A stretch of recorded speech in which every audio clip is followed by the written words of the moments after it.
মেহেরপুর সীমান্তে নারী, পুরুষ ও শিশুসহ ১৯ জনকে পুশ ইন করেছে বিএসএফ। ভোরে মুজিবনগর উপজেলার সোনাপুর সীমান্ত দিয়ে বাংলাদেশে পাঠানো হয়। এই ঈদে জামা জুতো অ্যাকসেসরিজের ডিসকাউন্ট।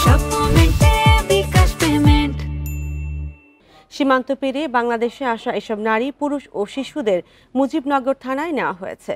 আটক হওয়াদের মধ্যে ৫ জন পুরুষ, ৫ জন নারী এবং ৯ জন শিশু রয়েছে।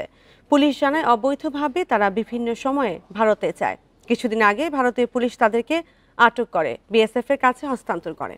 পরে ভোরে বিএসএফ তাদেরকে নিয়ে সীমান্ত কাঁটাতারের ব্যারার খুলে জোরপূর্বক বাংলাদেশে পাঠায়। আটককৃতদের কাছে জাতীয় পরিচয়পত্র না থাকায় বাংলাদেশি কিনা নিশ্চিত করা যায়নি। তবে আটককৃতদের দাবি তারা সবাই বাংলাদেশি।